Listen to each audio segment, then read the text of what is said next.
ব্রাহ্মণবাড়িয়ার সরকারি মহিলা কলেজের সামনের বাণিজ্যিক স্থাপনা উচ্ছেদের পায়তারার প্রতিবাদে সকাল ৬টা থেকে শহরের সকল ঔষধের দোকান বন্ধ করে দেওয়া হয়েছে।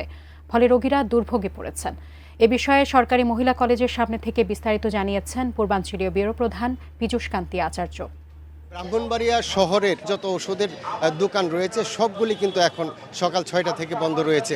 আমরা খোঁজ নিয়ে জানতে পেরেছি সরকারি মহিলা কলেজের সামনে ১৪টি দোকান রয়েছে। এই বাণিজ্যিক যে দোকানগুলো রয়েছে এর অধিকাংশই কিন্তু ফার্মেসি।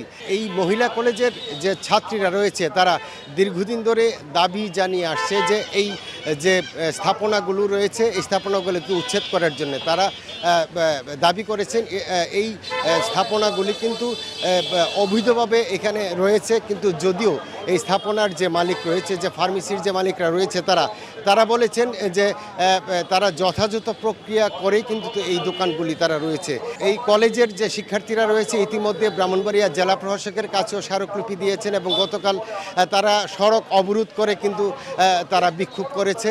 এবং আজকে এর প্রতিবাদে যে কেমিস্ট অ্যান্ড ড্রাগিস্ট সমিতি রয়েছে জেলার, তারা শহরের প্রায় ১,০০০ ফার্মেসি কিন্তু বন্ধ রেখেছে এবং এতে জনভোগান্তি কিন্তু চরমে পৌঁছেছে। আমরা বেশ কয়েকজন রোগীর সাথে কথা বলে জানতে পেরেছি যে তারা কিন্তু আজকে ঔষধের অভাবে অনেকেই মৃত্যু পথযাত্রী। তারা দাবি জানিয়েছেন যত দ্রুত সম্ভব এই ফার্মেসিগুলি যেন খুলে দেওয়া হয়। তো এই ছিল আমার কাছে ব্রাহ্মণবাড়িয়ার যে ওষুধের দোকানগুলো বন্ধ রয়েছে এর সর্বশেষ খবর।